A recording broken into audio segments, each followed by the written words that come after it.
the ground that isn't there. Right now, at whatever time it is where you are, the Earth is falling toward the Sun.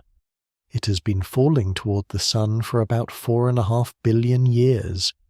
It has not arrived. It is not going to arrive, not for reasons of distance, but for reasons of direction. The Earth is falling, but it is also moving sideways fast enough that by the time it has dropped any measurable amount toward the Sun, it has moved sideways enough that the Sun is now in the same relative direction it was before. This is orbit. This is all orbit is. The Earth falls. The Earth moves sideways. The sideways motion is fast enough that the falling never closes the distance. And this has been true every second of every day for 4.5 billion years, without interruption, without maintenance, without anything holding it in place. There is no rope. There is no track. There is no groove worn into space from 4.5 billion passes. There is just the speed and the direction and the relationship between them, and the result is a planet that is always on its way somewhere and never getting there. Follow that thread. It goes somewhere. The reason a throne stone falls back to Earth and a satellite does not is not because a satellite is escaping gravity. Gravity is still there, pulling just as hard. An object in low Earth orbit, a few hundred kilometers up, is experiencing about 90% of the gravity you feel right now sitting wherever you are. It is not beyond gravity. It is deep in gravity. It is falling in gravity completely without resistance. The difference is purely about sideways speed. A stone thrown horizontally will curve downward and hit the ground. Throw it harder, it goes farther before hitting the ground. Throw it hard enough, approximately 7.9 kilometers per second at the surface, and the ground curves away beneath it at the same rate it falls. The stone never catches the ground, not because it is going up, but because the ground keeps going down and to the side at exactly the same rate the stone is falling. That number, 7.9 kilometers per second, is the orbital speed at the Earth's surface. In practice, there is atmosphere in the way, so satellites orbit higher where the air is thin enough that the drag is manageable. But the principle is the same. The speed is slightly different. The geometry is identical. Everything else about orbit, the altitude, the period, the shape of the path, is a variation on that single threshold. The thread does not branch here, it just continues. An ellipse is not a circle that went wrong, it is its own thing, defined by 2 points called foci, and the rule that the sum of the distances from any point on the ellipse to both foci is always constant. That is what makes it an ellipse, not the shape itself, but that relationship. In a planetary orbit, one focus is the Sun, the other focus is empty space. Not nearly empty, not approximately empty, just empty. Nothing sits there, nothing is pulled toward it, nothing is affected by it. The orbit is shaped by a relationship with a point that does not contain anything. This is accurate. This is how it works.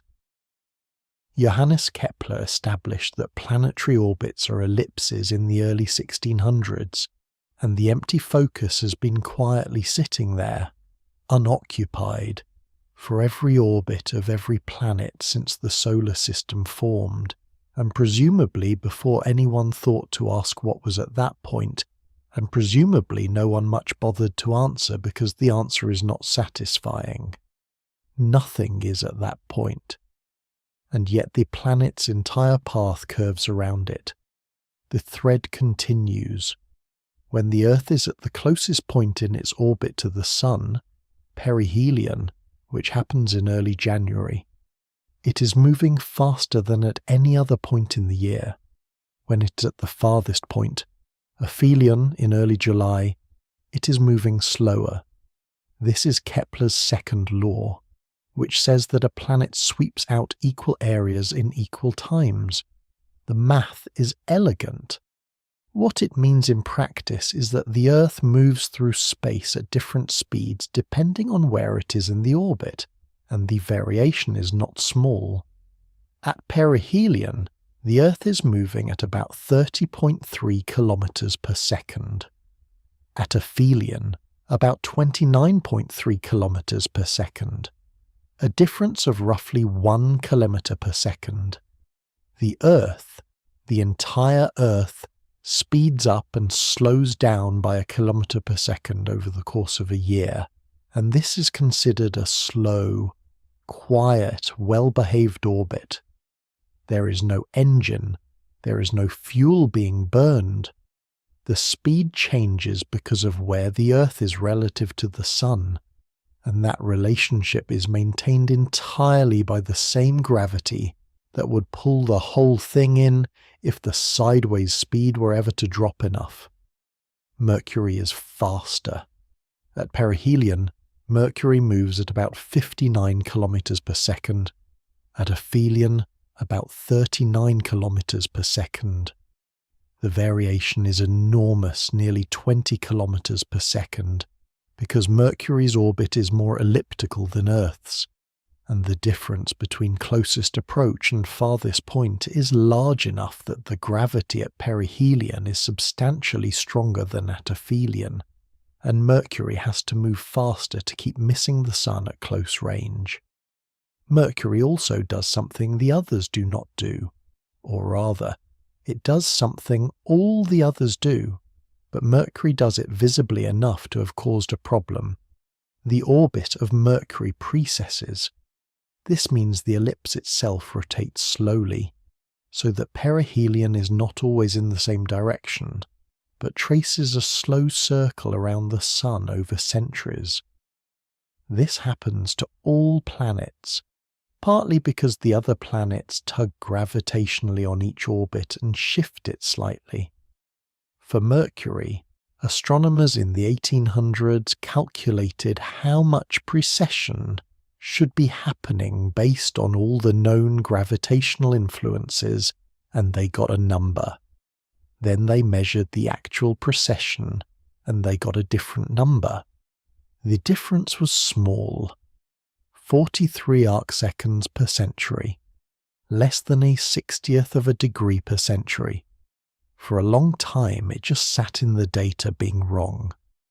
In 1915, Einstein's general theory of relativity predicted that Mercury's orbit would precess by an extra 43 arcseconds per century because of the curvature of space-time near the Sun.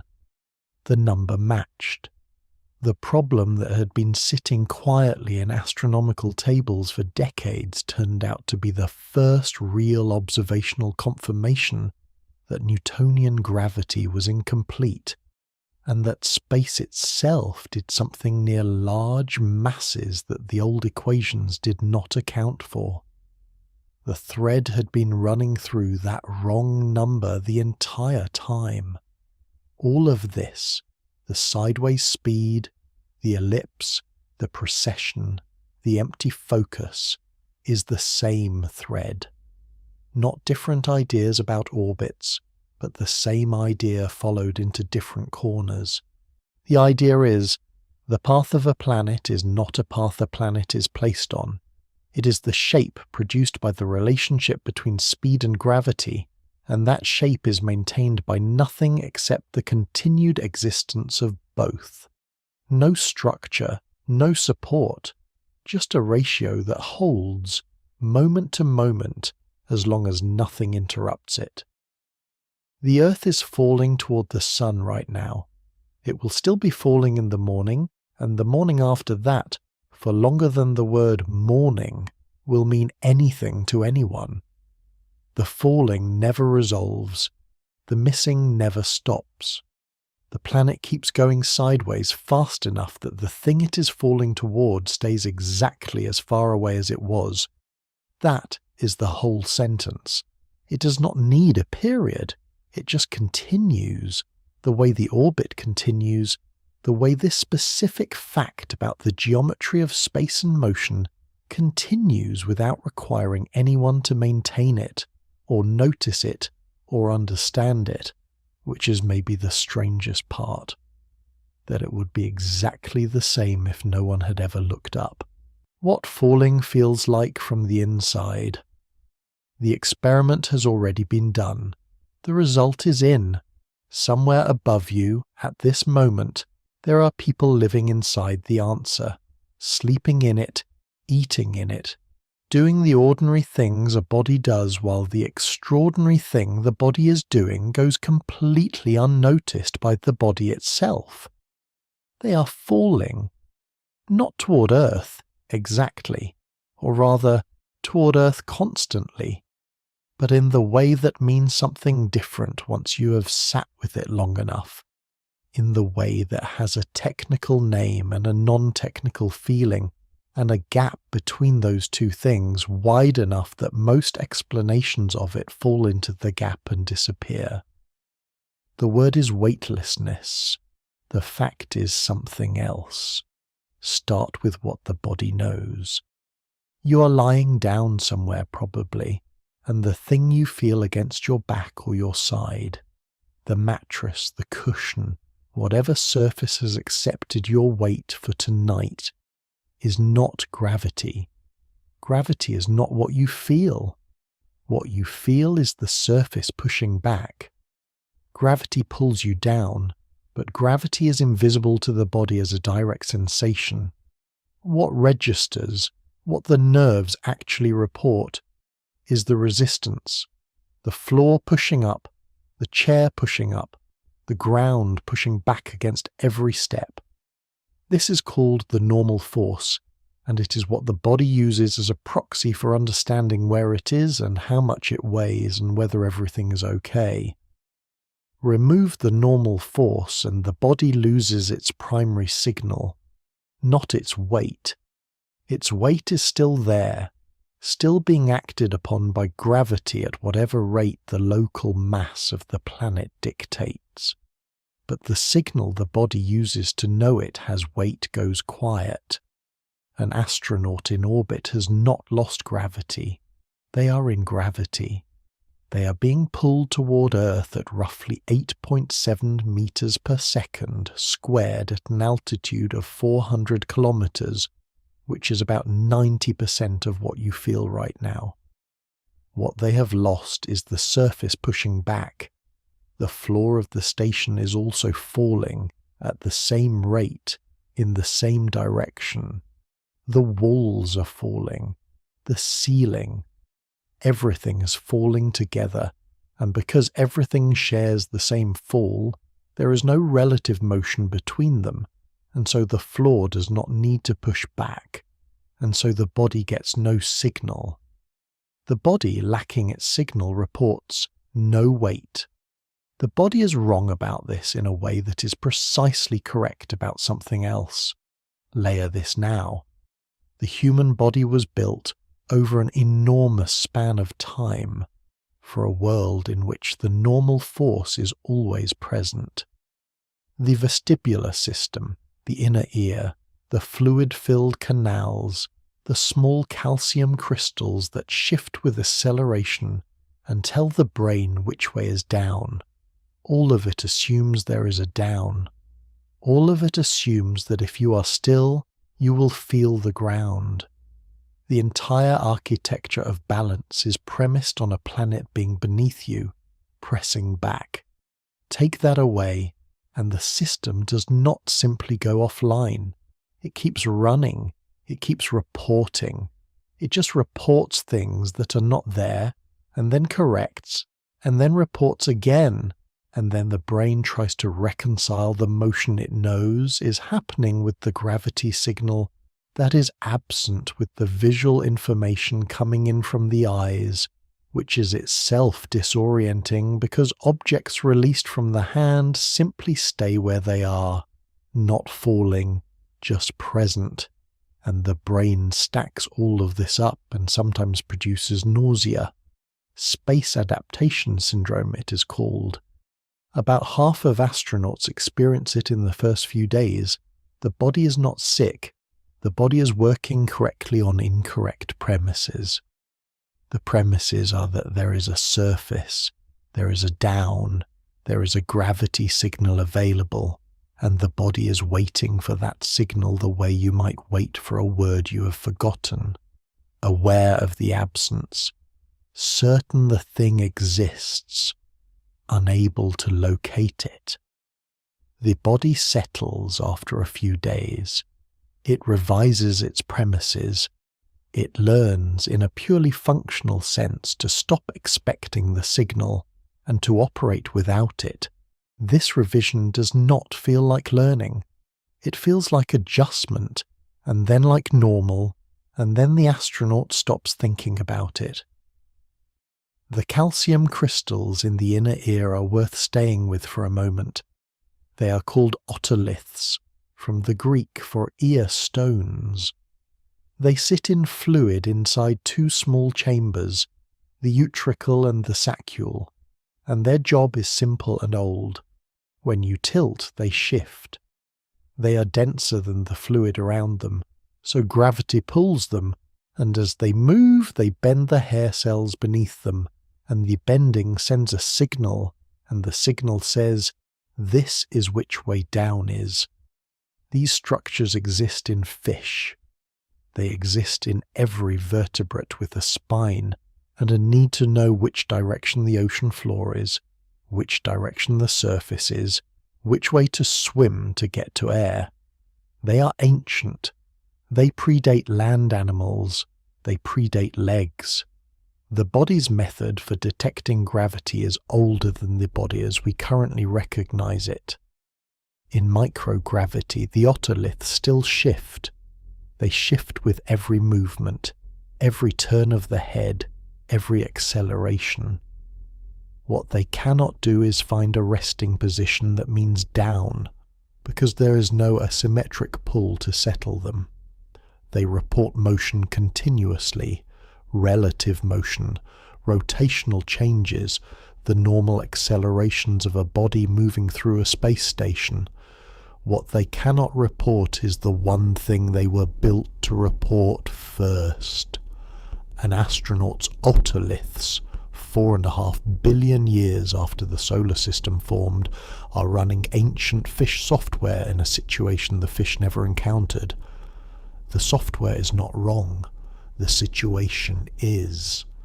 There is a related thing that happens to the fluid in the body.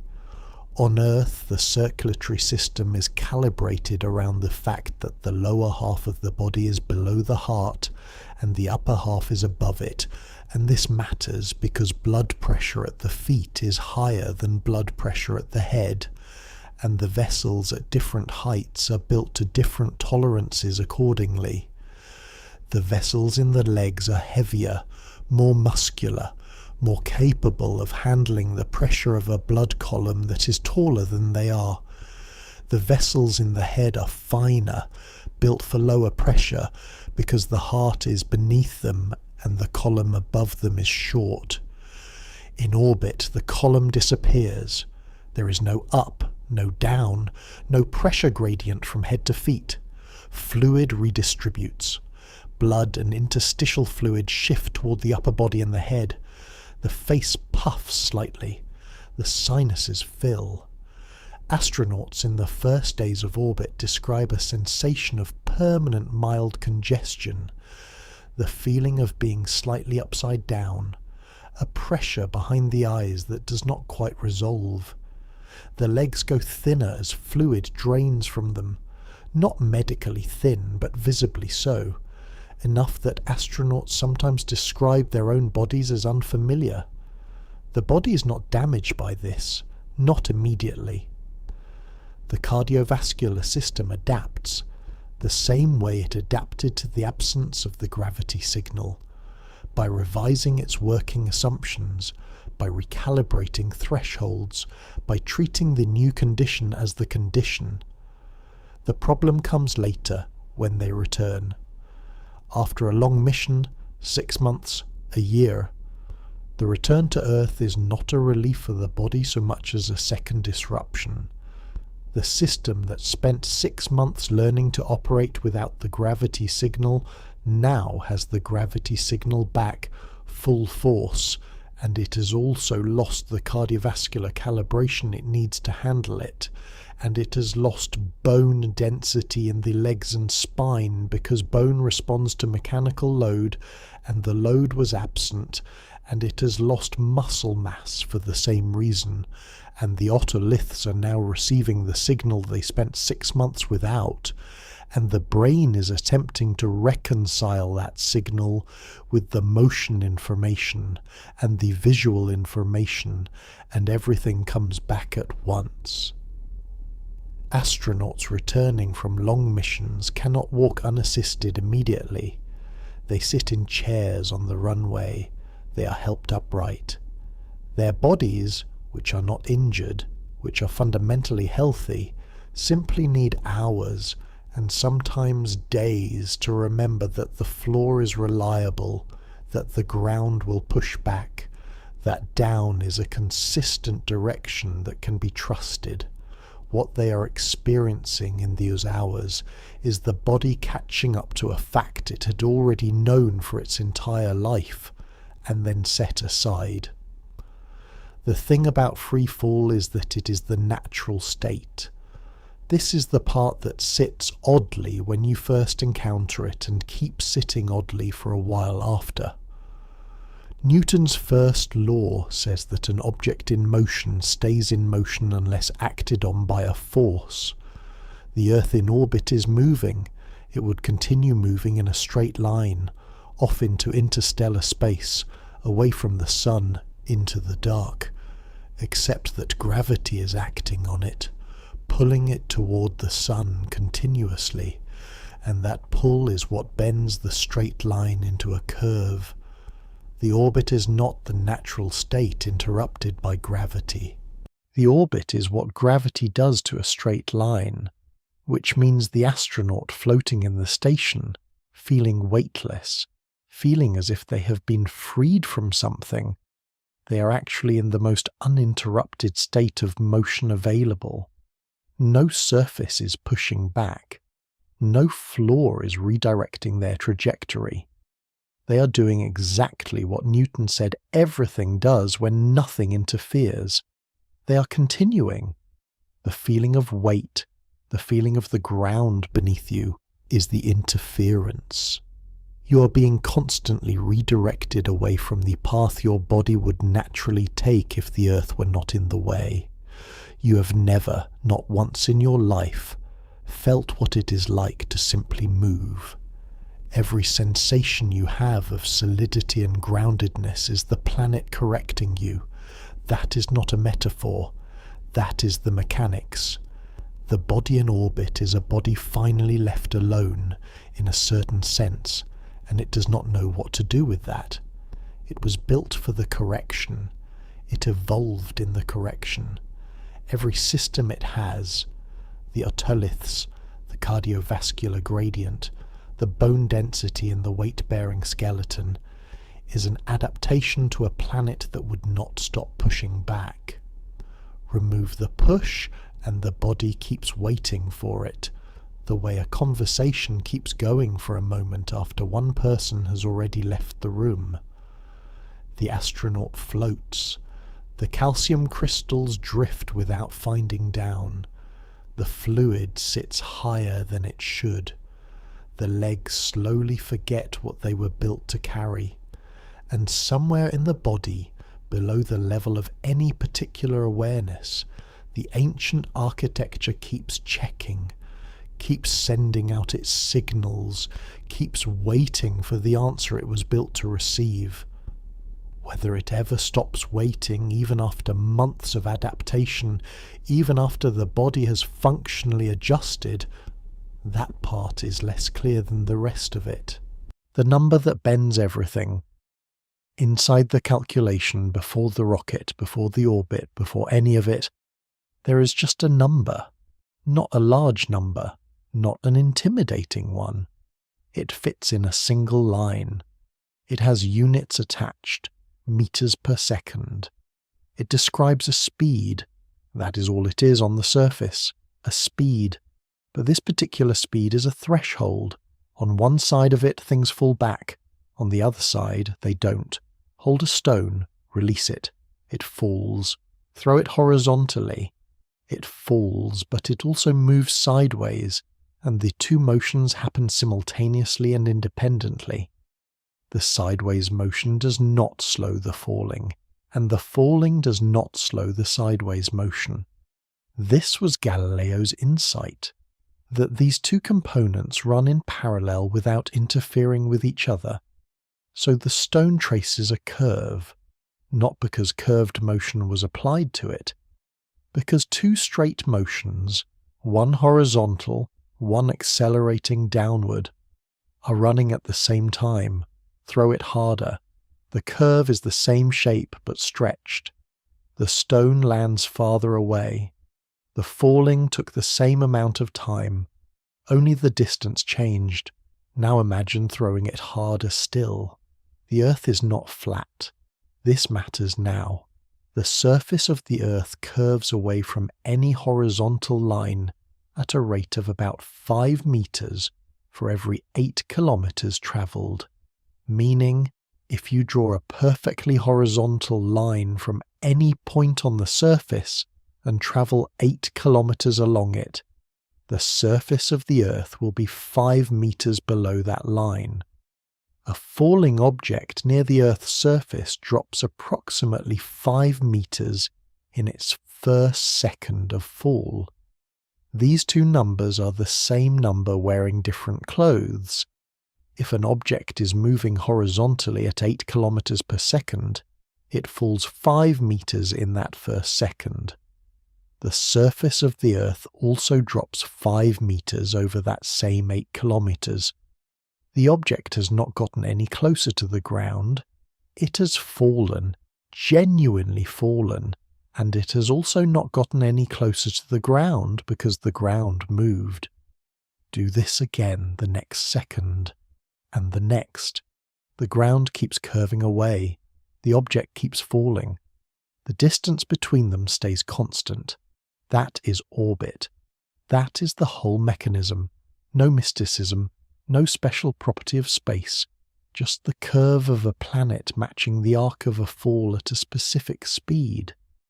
That speed, at the Earth's surface, works out to approximately 7,900 meters per second, or about 7.9 kilometers per second, or about 28,000 kilometers per hour if that unit sits better.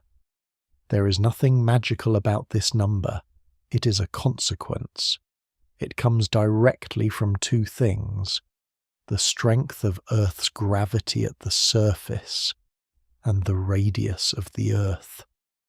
Change either one and the number changes. On the Moon, orbital speed at the surface would be about 1,680 meters per second. The Moon has weaker gravity and a smaller radius, and the number that comes out of those two facts is smaller accordingly.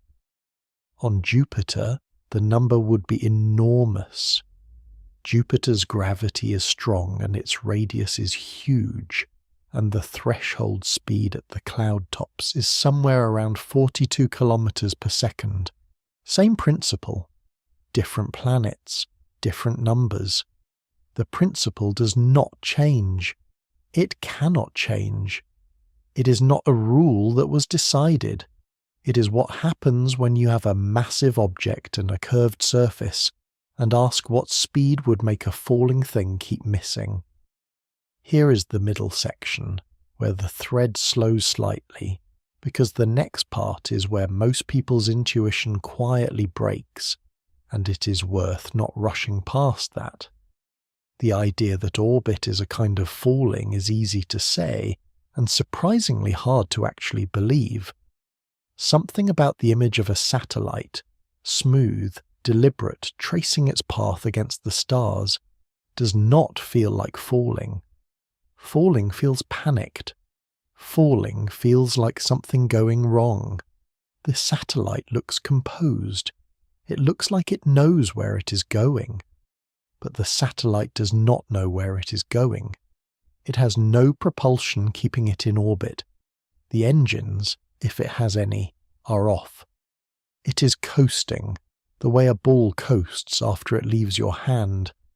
Not because anything is carrying it forward, but because nothing is stopping it. And simultaneously it is falling, every second, at whatever rate gravity demands at its altitude, and the two facts together, the coasting and the falling, produce the curve. The composure of the satellite is not the composure of something in control. It is the composure of something where the forces have balanced out so precisely that the result looks like intention. It is the same composure a thrown ball has at the peak of its arc, for the half second before it becomes obvious which way this is going, except the satellite's arc never becomes obvious. The curve just keeps matching the planet. The atmosphere ends this at low altitudes, not violently, gradually. Above about 160 kilometers, the atmosphere is thin enough that a satellite can orbit for months before drag noticeably affects its path.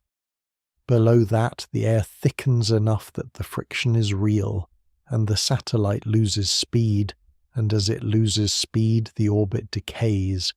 The curve tightens, the altitude drops, the air gets thicker, the drag increases, and the end of that sequence is re-entry. The International Space Station orbits at about 400 kilometers.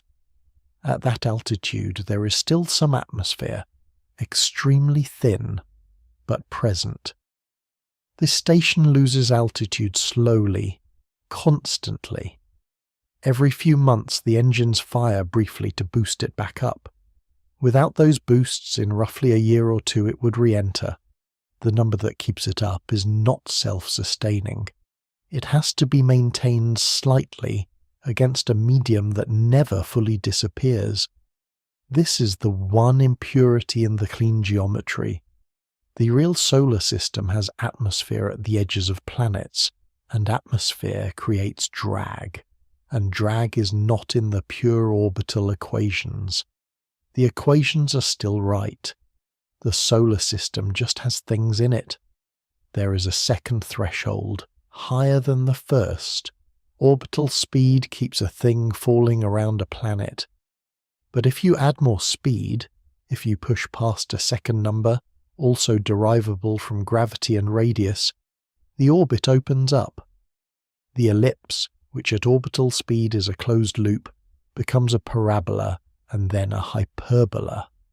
The path no longer closes. The object does not come back around. This is escape velocity. For Earth, it is approximately 11.2 kilometers per second. Below 7.9 kilometers per second, falls back. Between 7.9 and 11.2 kilometers per second, orbits. Above 11.2 kilometers per second, leaves. 3 regimes separated by 2 numbers, both of which come from the same 2 facts about the planet. Everything a rocket has to do, every mission, every satellite, every crewed flight, every probe sent to another world, is a negotiation with those 2 numbers. The moon landings required reaching the first threshold, then carefully managing the path to the moon, then performing a controlled descent that deliberately dropped below the first threshold at the right moment, at the right place, at the right angle. Voyager 1, now beyond the solar system, exceeded the sun's escape velocity, a much larger number, in the 1980s, using gravity assist from Jupiter and Saturn to accumulate the necessary speed without carrying the fuel to generate it directly. 2 numbers. Everything else is engineering. There is something about the neatness of this that is almost suspicious. The same gravitational constant that makes objects fall at 9.8 meters per second squared at the surface also gives you, when combined with the Earth's radius, the exact speed at which the falling matches the curving. It is the same force, the same constant. The orbit is not a separate phenomenon that requires separate explanation. It is just what happens when you have enough sideways speed, and the sideways speed required is determined entirely by the falling speed, and the falling speed is determined by the same gravity that makes the orbit necessary. It is one thing fully. The stone and the satellite are the same thing at different speeds. The falling and the orbiting are the same motion at different scales. The number that separates them, 7.9 kilometers per second, is not a wall. It is just where the geometry changes character. On one side, the curve closes on the ground. On the other, it closes on itself. And somewhere just above it, in the gap between falling back and going around, there are people asleep right now, floating slightly above their bunks, their inner ears still searching for a signal, their bodies doing the quiet work of adaptation, the whole station falling and falling and falling, without ever getting any closer to the thing it is falling toward. The number is holding, for now it is just holding. 9 things, orbiting things that are orbiting things. Somewhere far enough out that the word out stops meaning much, there is a reference frame problem, not a philosophical one, a practical one, the kind that emerges when you try to answer a simple question. Where is the solar system exactly? And find that the answer requires you to first decide what you are measuring from, and that every candidate for a measuring point is itself moving, and that the motion goes all the way down without hitting a floor. Start from the outside and move inward. This takes a while. The Milky Way is moving.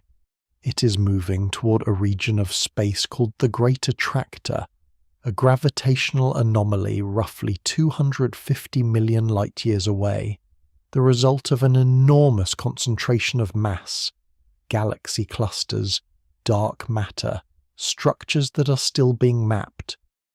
The Milky Way, the Andromeda Galaxy, and the few dozen smaller galaxies that make up what is called the local group are all drifting in that direction at roughly 600 kilometers per second, relative to the cosmic microwave background, which is the closest thing available to a fixed reference in the observable universe. The local group itself is not fixed. It is bound gravitationally. The Milky Way and Andromeda slowly falling toward each other, scheduled to collide in approximately 4.5 billion years.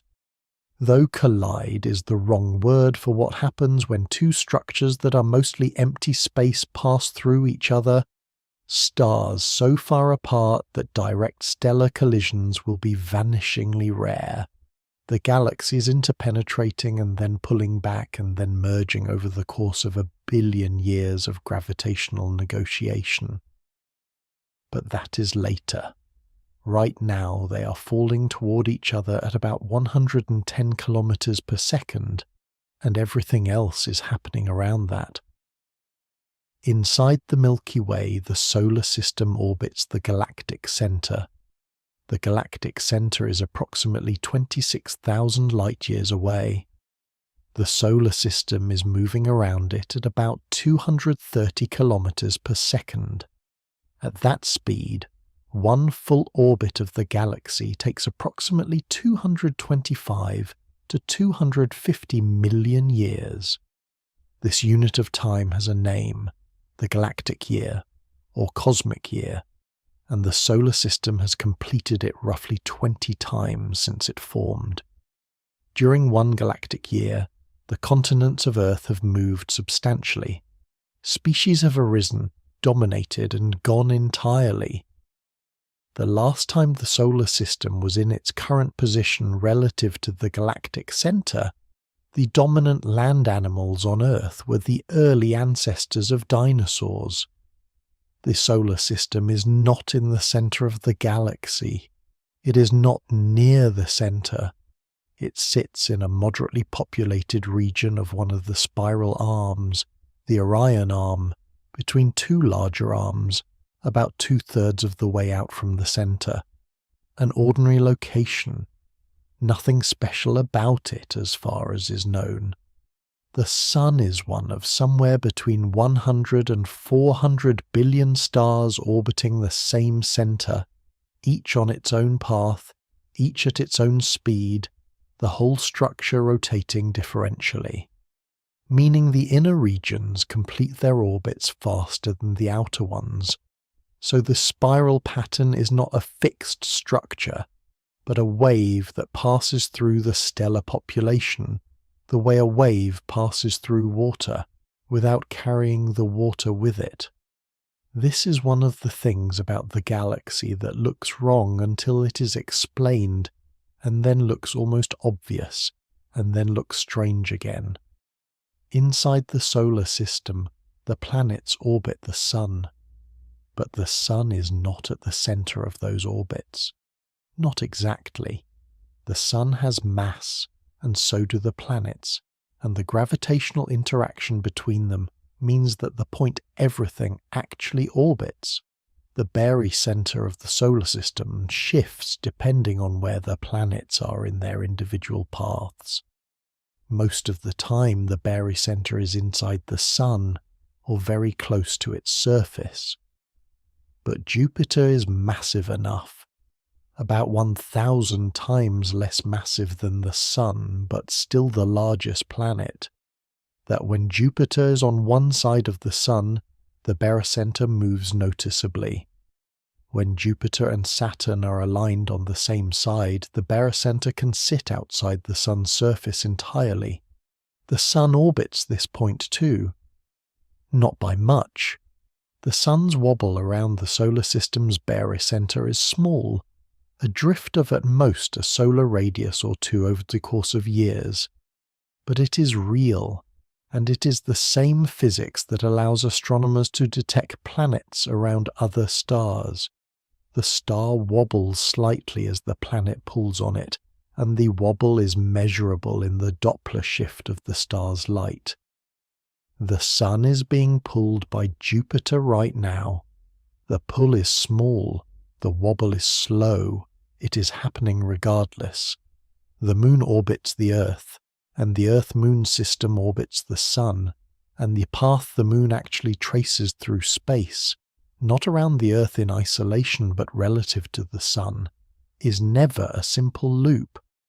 It is a curve that is always concave toward the Sun, always bending sunward, never actually looping back on itself in the way the familiar image of lunar orbit suggests. The Moon's orbit around the Earth is slow enough, and the Earth's orbit around the Sun is fast enough, that the Moon never moves away from the Sun, not really. It moves toward the Sun faster or slower on the sunward or anti-sunward side of Earth, but the Sun's gravitational pull on the Moon is actually stronger than Earth's pull on the Moon. The Sun pulls the Moon about twice as hard as the Earth does, at their respective distances.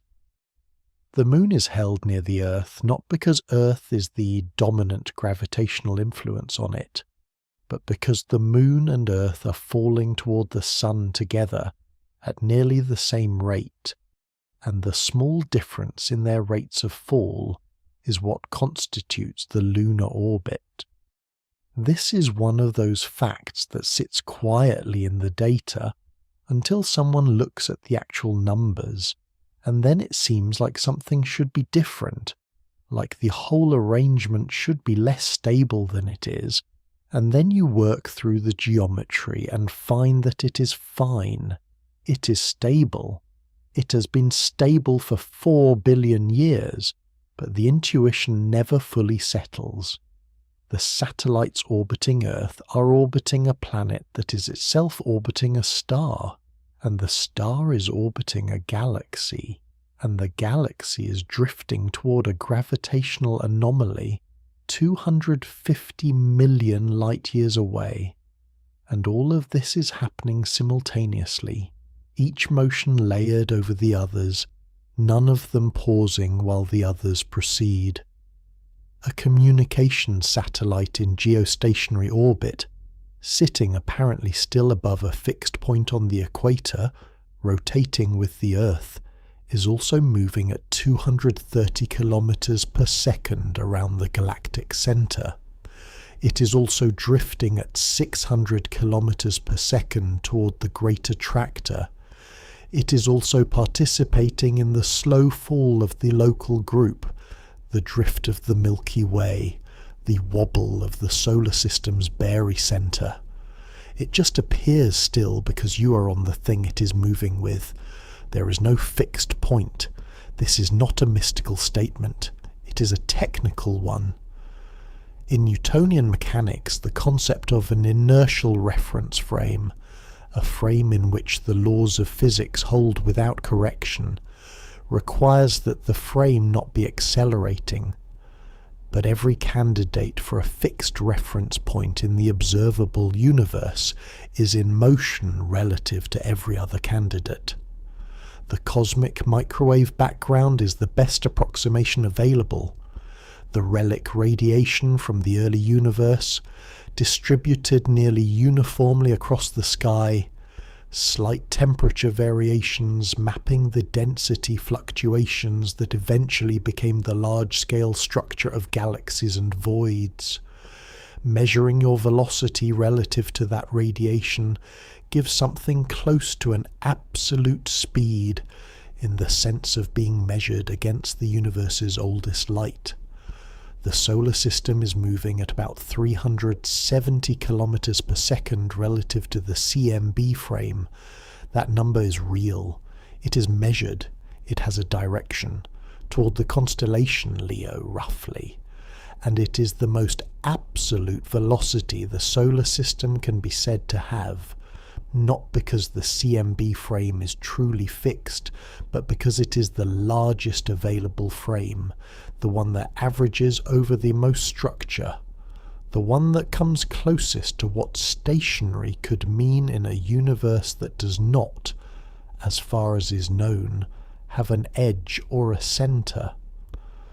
The solar system is falling toward Leo at 370 kilometers per second. It is falling toward the great attractor at 600 kilometers per second. It is orbiting the galactic center at 230 kilometers per second.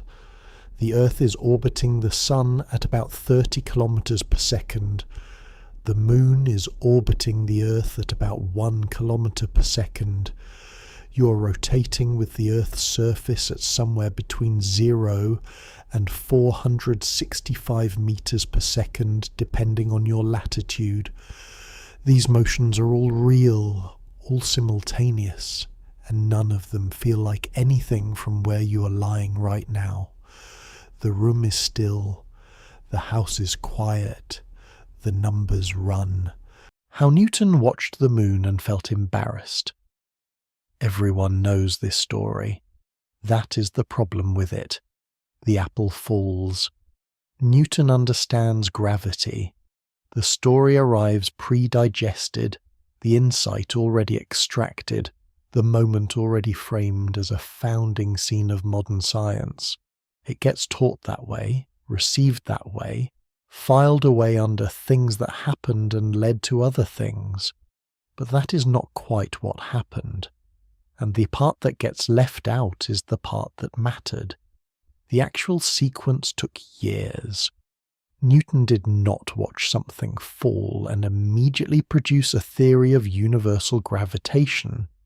He watched something fall, had a thought, did some calculations, found that the calculations did not quite work, and then set the whole thing aside for approximately 20 years. The thought he had was this: if the Earth pulls on objects near its surface, and if that pull decreases with distance according to some rule, then perhaps the Moon is also being pulled by the Earth, and perhaps the Moon's orbit is the result of that pull. The Moon is always falling toward the Earth, and always moving sideways fast enough to keep missing it. The same mechanism as a thrown stone scaled up enormously. This was the idea. It was the right idea. The problem was the number. To check whether the Moon was being held in orbit by the same force that pulled the apple, Newton needed to know two things: how strong Earth's gravity was at the Moon's distance, and whether that strength matched the centripetal acceleration needed to keep the Moon in its observed orbit. The force of gravity, Newton hypothesized, decreased with the square of the distance. Double the distance, 1/4 the force. Triple the distance, 1/9 the force. This is the inverse square law, and it is correct. At the Moon's distance, about 60 Earth radii, gravity should be 60 squared, or 3,600 times weaker than at the surface. The Moon should therefore be falling toward Earth at 1/3,600 the rate an apple falls. Newton ran the numbers. They did not match. The Moon's observed orbital motion implied a slightly different gravitational strength than his calculation predicted. He put the papers away. The reason the numbers were wrong was not his theory. It was his input data. Newton was using an estimate of the Earth's radius that was slightly off. The accepted figure at the time was inaccurate enough that when he plugged it into his calculation, the result came out wrong by a noticeable margin. Not enormously wrong, just wrong enough that a careful person would not publish. Newton was a careful person. In 1682, a new and more accurate measurement of the Earth's radius became available, the result of surveys conducted in France by Jean Picard. Newton obtained this figure, redid the calculation, and this time the numbers matched. The Moon's orbital motion was consistent, within the precision available, with the same inverse square force that governed falling objects at the surface. He reportedly was so struck by the result that he had to hand the calculations to someone else to finish, because his hands were shaking. This detail may be apocryphal. The 20-year gap is not.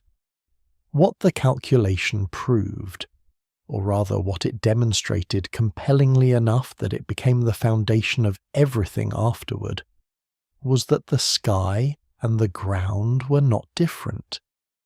Before Newton, there was a reasonable and ancient assumption that the heavens operated by different rules than the Earth. The celestial sphere was perfect, unchanging, governed by circular motion because circles were perfect. Terrestrial motion was messy, impermanent, governed by different principles entirely. The two domains were separate. Their separation was not just assumed but felt, intuitively, cosmologically, in the whole structure of how people understood where they were in the universe. Newton's calculation collapsed that.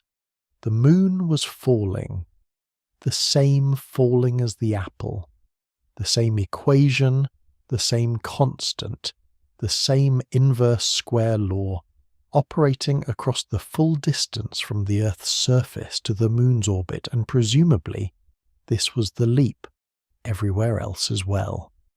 Universal gravitation, universal meaning, no exceptions. Universal meaning.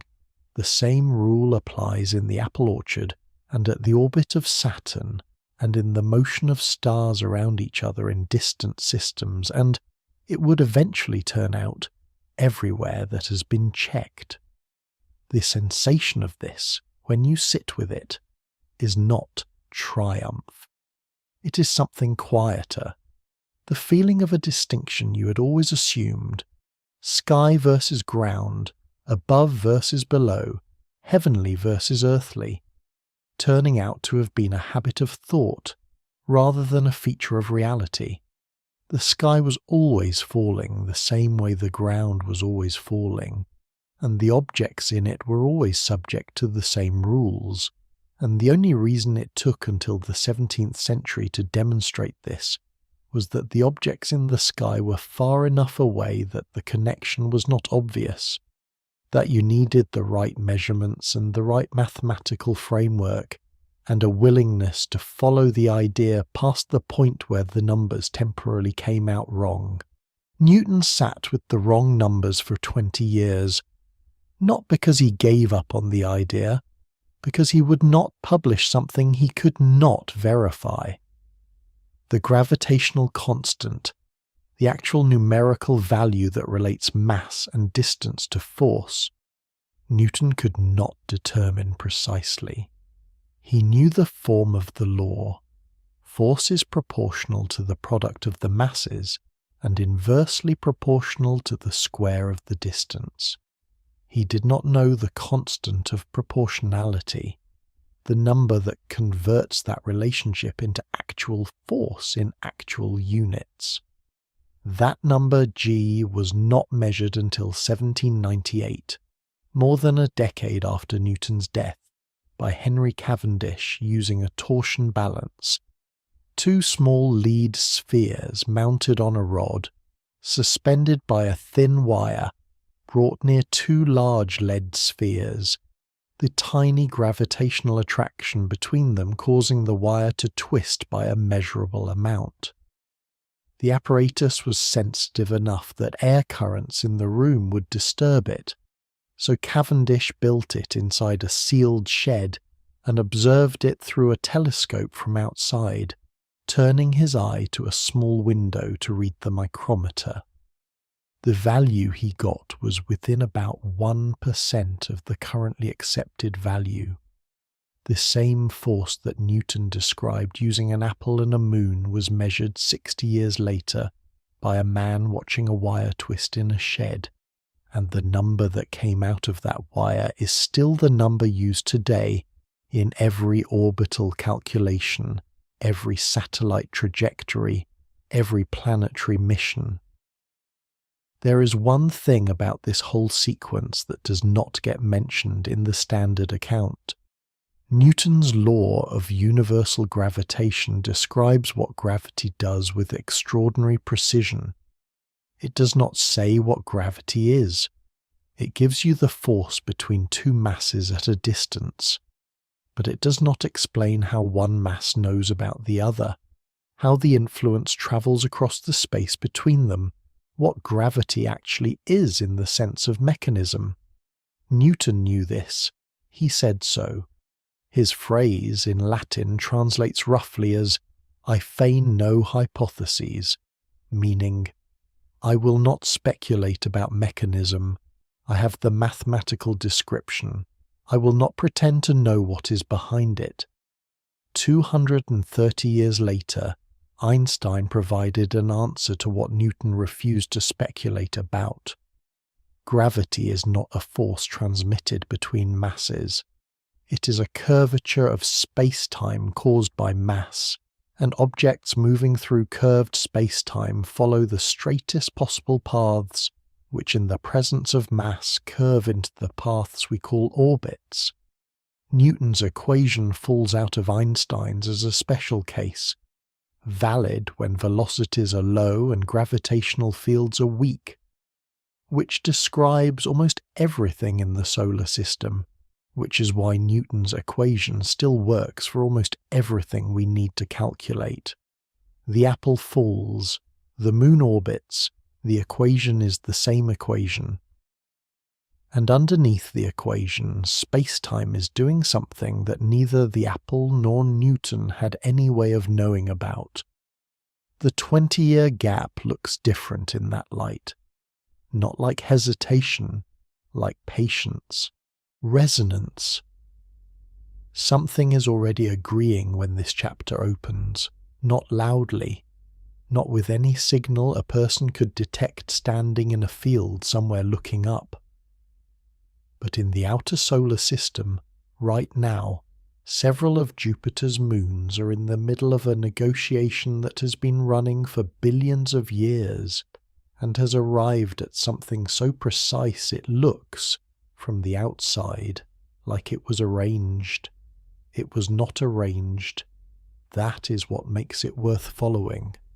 The three innermost large moons of Jupiter, Io, Europa and Ganymede, orbit in a ratio of exactly 1 to 2 to 4. For every orbit Ganymede completes, Europa completes exactly 2, and Io completes exactly 4. Not approximately, not almost.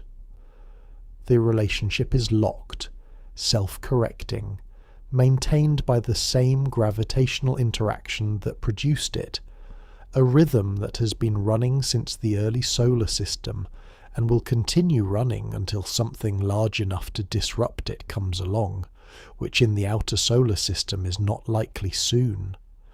This is called orbital resonance, and it is not a coincidence. Coincidences do not maintain themselves. What it is instead is a stable configuration, a pattern of orbits that, when perturbed slightly, returns to itself rather than drifting away, the gravitational tugs between the moons reinforcing the pattern rather than disrupting it, the whole system locked into a groove the way a needle locks into a groove on a record, which is a comparison that should not be pushed too far, but has something true in it. Something about the way regular repetition at the right frequency can sustain a pattern indefinitely. Hear it for a moment before explaining it. There is a cadence in the Jovian system. Io, Europa, Io, Ganymede, Io, Europa, Io, Ganymede, the spacing, the timing, the returns. The innermost moon lapping the outermost 3 times in the time it takes the outermost to go around once. If the orbital periods were sounds, if the frequency of each orbit produced a tone the way the frequency of a vibration produces a note, they would be in a simple harmonic relationship, an octave and a fifth, or near enough that the ear would not object. Kepler believed the planets produced music, the harmony of the spheres. He was wrong about the mechanism, and the metaphor has been overused in ways that obscure rather than illuminate. But the relationship he was pointing at, that orbital motion might have something rhythmic and structured about it, that the spacing of orbits might not be random, was not entirely wrong.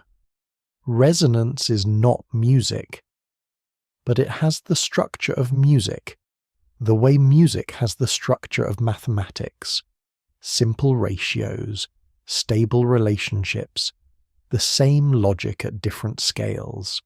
How does a resonance form? 2 moons start in some arbitrary configuration, orbits shaped by the initial conditions of the solar system's formation, which were themselves shaped by the distribution of dust and gas in the protoplanetary disk, which was shaped by factors that go further back than the solar system itself. The initial configuration is not resonant. It is just whatever it is. As the moons orbit, they gravitationally tug on each other. Most of the time, these tugs are small and random and average out. The moon is sometimes ahead, sometimes behind. The tugs push sometimes one way and sometimes another, and the net effect over many orbits is close to 0. But if 2 moons are close to a resonant ratio, something changes. The tugs stop being random. The moons keep meeting at the same points in their orbits, at the same relative positions, because the periods are nearly commensurate. The tugs reinforce rather than cancel. If the resonance is a stable one, the tugs push the moons toward the exact resonant ratio and hold them there. If it is an unstable one, The tugs push the moons apart until they find a different configuration. The Io-Europa-Ganymede resonance is stable. It has been stable long enough that the moons have been shaped by it.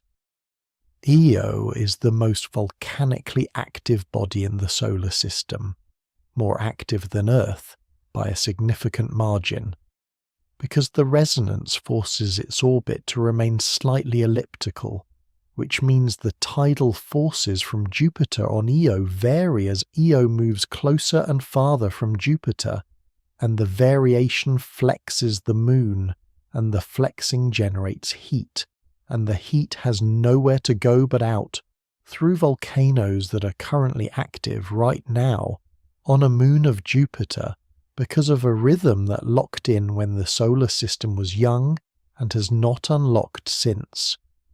Europa, the middle moon of the three, is also being flexed by the same resonance, less extremely than Io, at a greater distance from Jupiter's gravity, but enough that the moon's interior is kept warm enough that beneath Europa's icy surface, ice perhaps 10 to 30 kilometers thick, there is very likely a liquid water ocean in contact with a rocky seafloor, kept liquid not by sunlight, which barely reaches Jupiter's distance, but by the tidal heat generated by the resonance. This ocean has been liquid, possibly, for billions of years. The same length of time life has existed on Earth. Whether anything has made use of that time is not known. Whether the conditions for life as we understand it are present, liquid water, chemical gradients, energy sources, is thought likely by many researchers, though thought is the operative word, and the ocean has not been visited, the ice has not been penetrated, the question is genuinely open.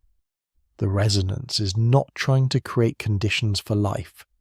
The resonance is just a rhythm, just a gravitational pattern, just what happens when two orbits negotiate towards stability. What the rhythm generates, as a side effect, is heat. What the heat does, on Europa, is keep water liquid. What the liquid water does is create an environment that, by the criteria we know to look for, is plausible. The whole sequence runs on rhythm, on a ratio 1 to 2 to 4 that the solar system found and locked into and has been running ever since. Neptune and Pluto are also in a resonance, 2 to 3. Pluto completes 2 orbits for every 3 of Neptune's. This is why Pluto, though its orbit crosses Neptune's, never comes close enough for a gravitational encounter to disrupt it. They never arrive at the crossing point at the same time. The resonance guarantees it. Pluto is protected by the very pattern that looks, from a certain angle, like it should be dangerous. Resonances exist throughout the solar system. The gaps in Saturn's rings, the Cassini division, the Encke gap, others, are places where the orbital period would be in resonance with one of Saturn's moons, and particles that drift into those periods get nudged repeatedly at the same point in their orbits until their orbits change and the gaps clear. The moons are pushing matter away from certain orbits the way a swing responds to a push at the right moment. The timing is everything, and the timing is set by the resonance. There is something in resonance that the word almost captures and then doesn't. In acoustics, resonance is what happens when a system is driven at its natural frequency, when the pushes arrive at the right moment to add to the motion that is already there, rather than working against it or averaging to nothing.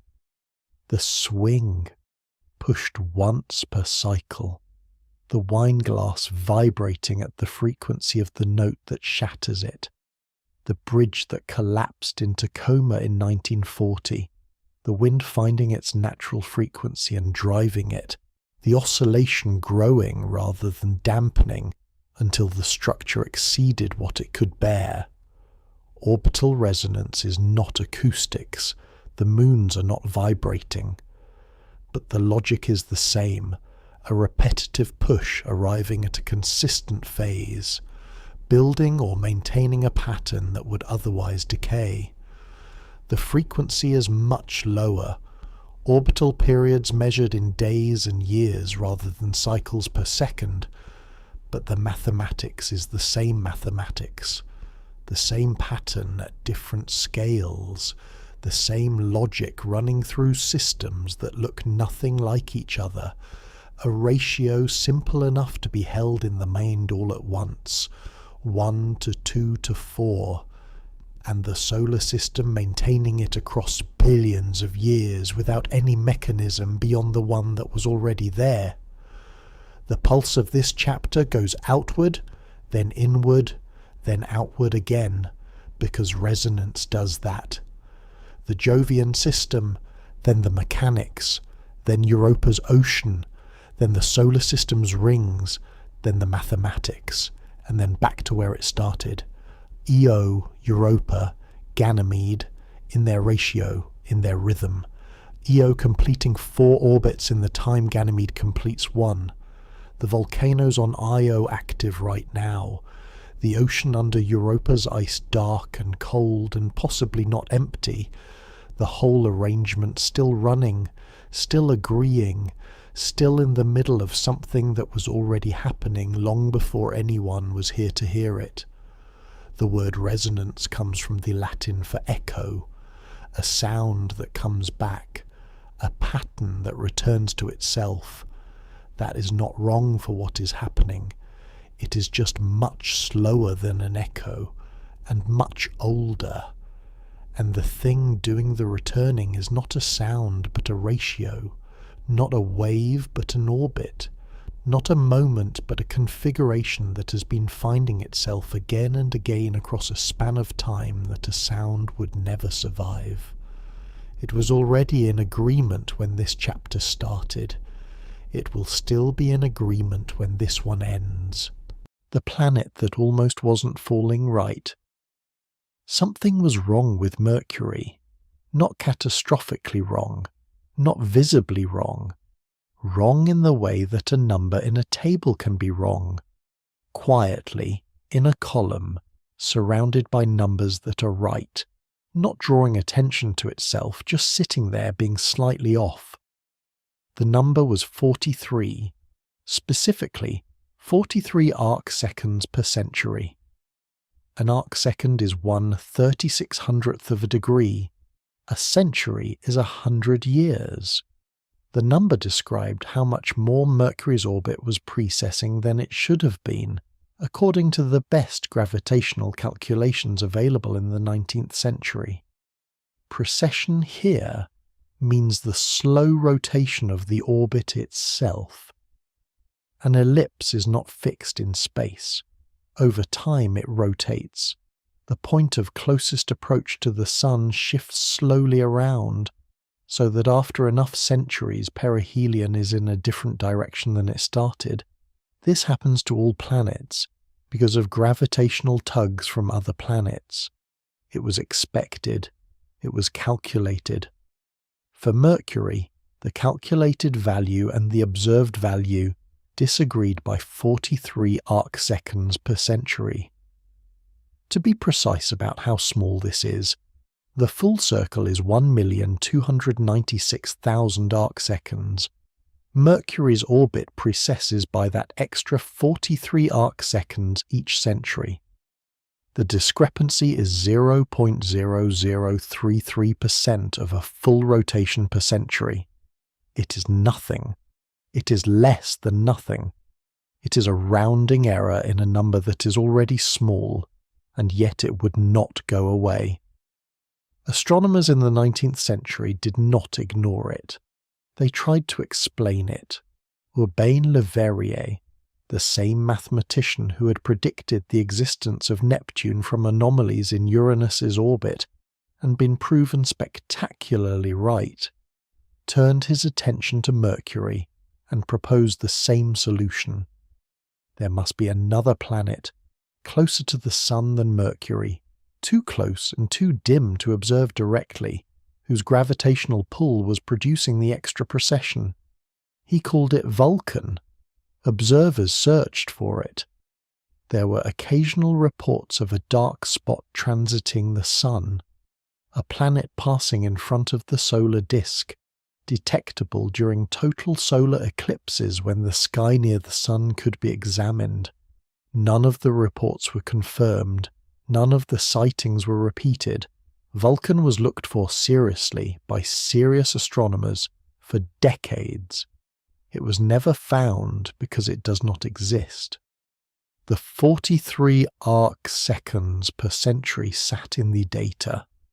Leverrier died. Other astronomers carried the problem. The 19th century became the 20th century. The number remained wrong. In 1915, Albert Einstein completed the general theory of relativity.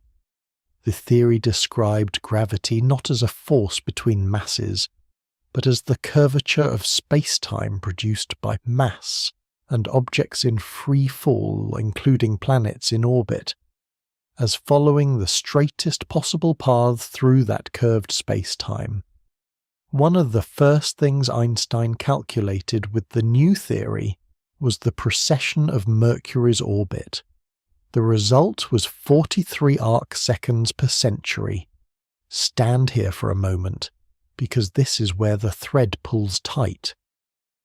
Newton's theory of gravity was not wrong.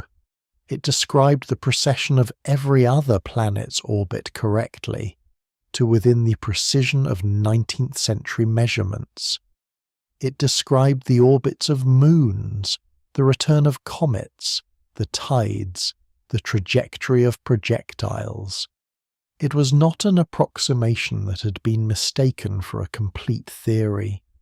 It was, for almost everything it was asked to do, a complete theory. Mercury was the one place it failed visibly, and it failed by 43 arc seconds per century, which is nothing, and which turned out to be everything. Because the reason Mercury's orbit precessed that extra amount was not a missing planet. It was that Mercury, being closer to the Sun than any other planet, moves faster than any other planet, and experiences stronger space-time curvature than any other planet. And Newtonian gravity does not account for space-time curvature. It accounts for force. For almost every purpose, these are the same thing. For Mercury, they are not quite the same thing, and the difference is 43 arc seconds per century. Einstein's theory predicted the number before he calculated it. Not because he fit the theory to the data. The theory was built on different foundations entirely, on the equivalence principle, on the behavior of light in gravitational fields, on a geometric description of gravity that Newton had deliberately refused to speculate about. The 43 arc seconds was a prediction. It matched. This was the first experimental confirmation that general relativity was correct. There would be others. The bending of light around the Sun, confirmed during the total solar eclipse of 1919. The gravitational redshift of light, confirmed in 1959. The time dilation of clocks at different altitudes, confirmed repeatedly and corrected for in GPS systems, which would give wrong positions within minutes if the relativistic time correction were removed. But Mercury was first. A number in a table that had been wrong for decades, explained by a theory that was not built to explain it, matching to within the precision of the available measurements. There is a texture to this story that the standard telling often smooths over. Leverrier was not foolish to look for Vulcan. The method had worked for Neptune. The same kind of gravitational anomaly, the same kind of reasoning, a successful prediction and discovery. Doing the same thing for Mercury was reasonable. The difference was not in the method, but in the cause. For Neptune, the anomaly was caused by a missing planet. For Mercury, it was caused by something that the entire framework of classical mechanics was not equipped to describe.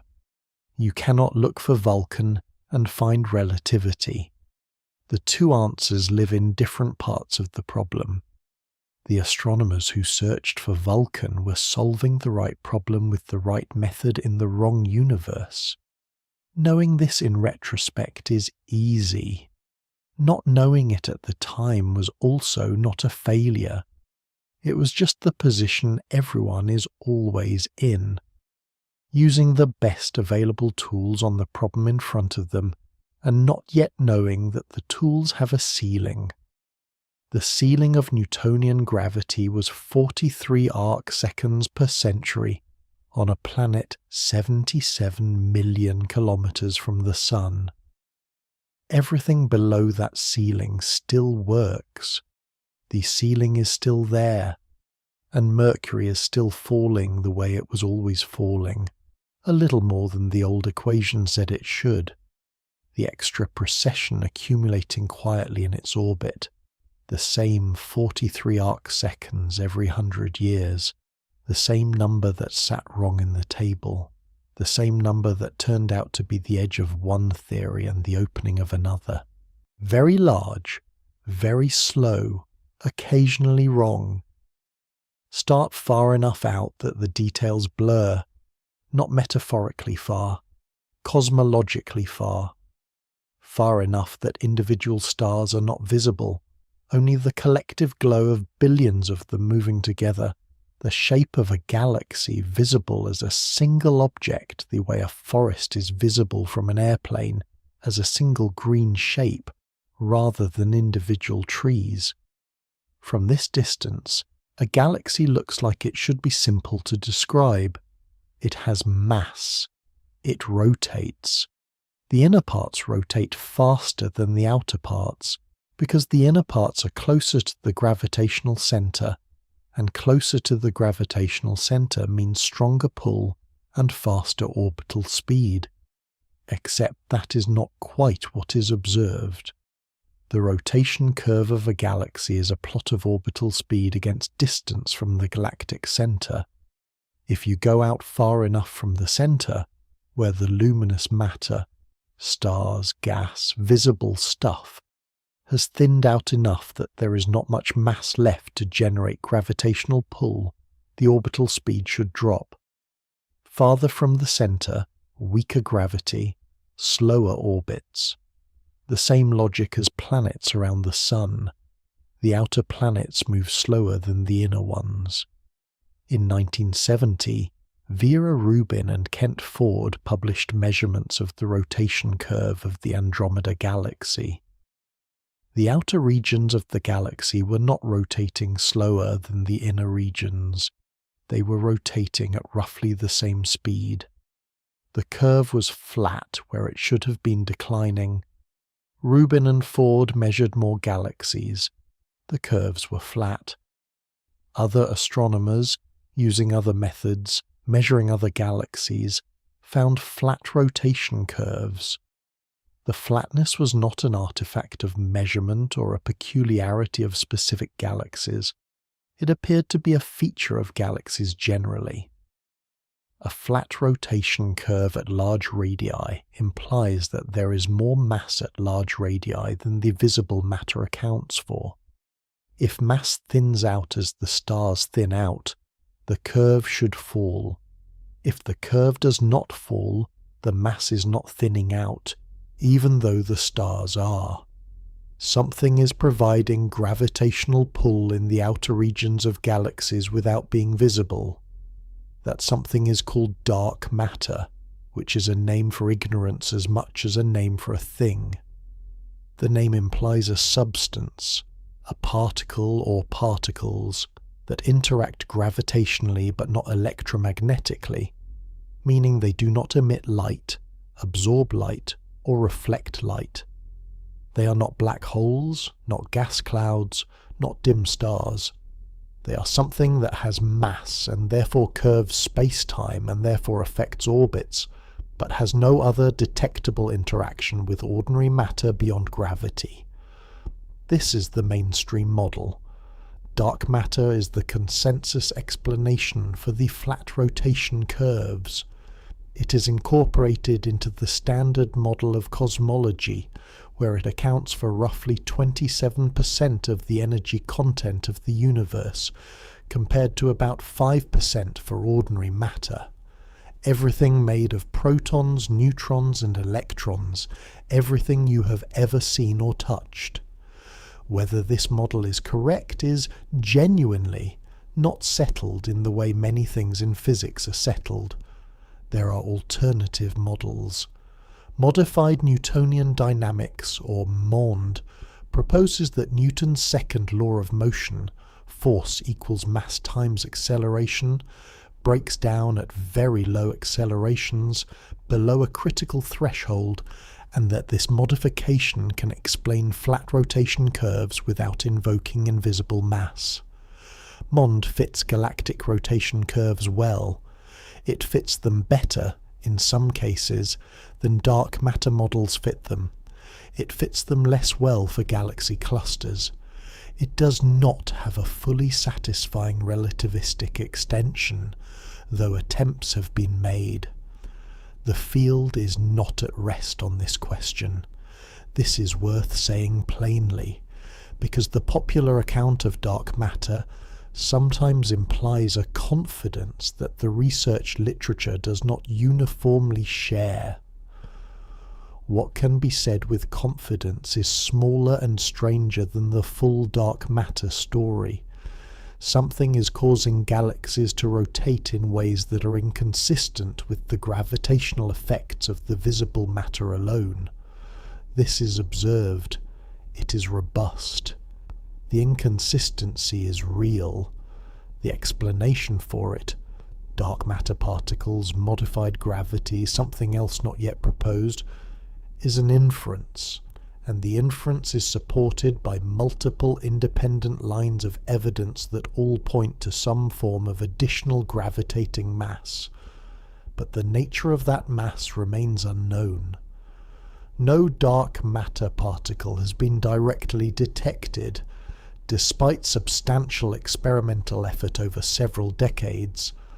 No experiment has found a particle that fits the required properties. The experiments have gotten more sensitive. The particle has not appeared. This is not a refutation. Absence of detection is not absence of the thing. But it is where the field is, honestly described. Layer this now, because there is more.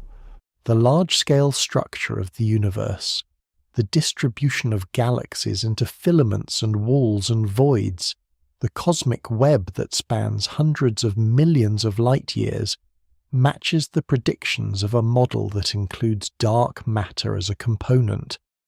The model, called lambda CDM, cold dark matter, reproduces the observed structure with good accuracy.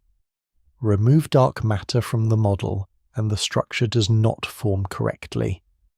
The cosmic microwave background, the relic radiation from the early universe, has temperature fluctuations whose pattern contains information about the relative amounts of ordinary matter, dark matter, and dark energy in the early universe.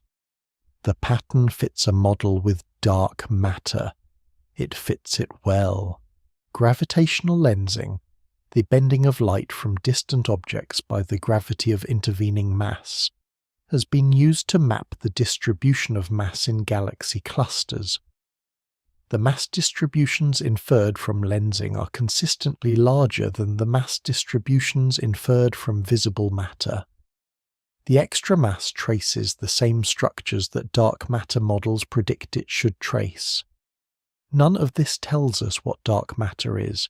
It tells us where it seems to be, how much of it there seems to be, and that it seems to be necessary for the universe to look the way it looks. The rotation curve that started this is still flat. The flatness still needs explaining. The explanation that fits the most evidence is dark matter. The dark matter has not been found. At the edge of galaxy clusters there is a system called the bullet cluster that is often cited as the most direct evidence for dark matter. Two galaxy clusters pass through each other. The hot gas, the ordinary matter detectable in X-rays, was slowed by electromagnetic interaction during the collision and lagged behind. The gravitational lensing mass, whatever is providing the most gravity, did not lag. It passed through, undisturbed, as if it does not interact with anything except gravitationally. This is what dark matter should do. It passed through as dark matter should pass through. Whether that settles it depends on how much weight you give to a single system, which is a question of scientific judgment as much as data. The bullet cluster is compelling. It is not alone. Similar offset lensing has been observed in other merging clusters. The pattern is consistent, and yet the particle is still not in the detector. This chapter is written from uncertainty, which is the honest position. The best current model says there is something in the outer regions of galaxies providing gravitational pull without being visible. The best current model says this: something accounts for most of the matter in the universe. The best current model is internally consistent, supported by multiple independent observations, and does not yet have a confirmed particle. The galaxies are rotating in the way they are rotating regardless of what explanation is correct.